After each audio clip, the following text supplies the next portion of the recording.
कि भगवान शंकर के मस्तक पर चंद्र क्यों होते हैं, और चंद्र का वो रूप कौन सा होता है, एकदम वही रूप क्यों होता है जो एकदम पतला सा दिखता है। उन्होंने कभी भी फुल मून को अपने मस्तक पे धारण नहीं किया, इवन हाफ मून को भी नहीं किया। सबसे जो घटता हुआ मून है वहां उस मन को साइकिक एक आपको पावर मिलता है। एक और चीज मैं बहुत दिन से सोच रही थी कि आपसे शेयर की जाए, क्योंकि कुछ दिन पहले मुझसे किसी ने पूछा कि भगवान शंकर के मस्तक पर चंद्र क्यों होते हैं, और चंद्र का वो रूप कौन सा होता है, एकदम वही रूप क्यों होता है जो एकदम पतला सा दिखता है, वाइट जैसा है। तो ये एस्ट्रोलॉजी की बात, पर इसके पीछे एक फिलोसफिकल कह सकते हैं, फिलॉसफी तो है ही, और साइंटिफिकली भी ये चीज़ सही है। क्योंकि शिव जो है ना, शिव जो रिप्रेजेंट करते हैं वो भगवान परम ब्रह्म, जहाँ से सब कुछ निकला है, जिसे हम ईश्वर, अल्लाह, गॉड कहते हैं। आप कोई भी नाम दे लीजिए, आप अपने जो भी भगवान को आप मानते हैं आप उनका ही नाम दे लीजिए, क्योंकि ये हिंदुइज्म में शिव कहा जाता है। तो शिव के मस्तक पर चंद्र क्यों होते हैं, वो भी एकदम पतला सा वाइट सा। अच्छा, एस्ट्रोलॉजी में जो चंद्र को मन का कारक कहा गया है, चंद्रमा मनसहो जातः, कहने का मतलब ये है चंद्र कोई मन का कारक नहीं है। चंद्रमा से जो रिफ्लेक्ट होकर के वाइट लाइट आप पे आती है ना, उस वाइट लाइट से आपका साइकिक एक आपको पावर मिलता है। समझ रहे हैं, मतलब साइकिक पावर कहने का मतलब है कि आप चीज़ों को हैंडल करने का जो इमोशन होता है ना, उसमें स्टेबिलिटी रहती है, इमोशनली आप वीक नहीं रहते। तो चंद्र जैसे जैसे घटता है वैसे वैसे वाइट लाइट कम होते जाती है, और वाइट लाइट जब कम मिलेगी आपको आपके बॉडी में, तो इमोशनल जो स्टेबिलिटी है वो डमाडोल हो जाता है। तो सर्कल वाइज चंद्र जब सबसे छोटे रूप में रहते हैं तो आपको इमोशनली अनस्टेबल फील होता है।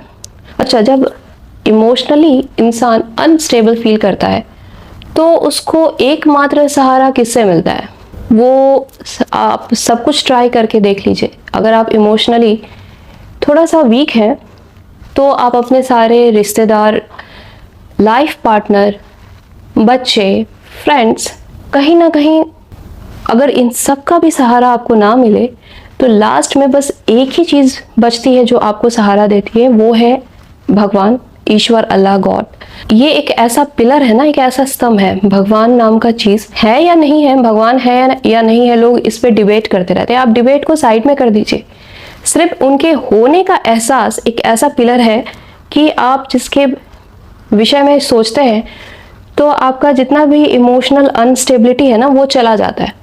आप बस सोचते हैं कि हाँ ठीक है, अब आपने सब कुछ भगवान पर छोड़ दिया कि ठीक है, भगवान जो देखेंगे जो करेंगे वही सही है। मतलब आप सबमिट कर देते हैं, आप सरेंडर कर देते हैं कि अब यहाँ तक मैं हैंडल कर सकता था, अब मुझसे नहीं होगा, अब भगवान आप देखिए।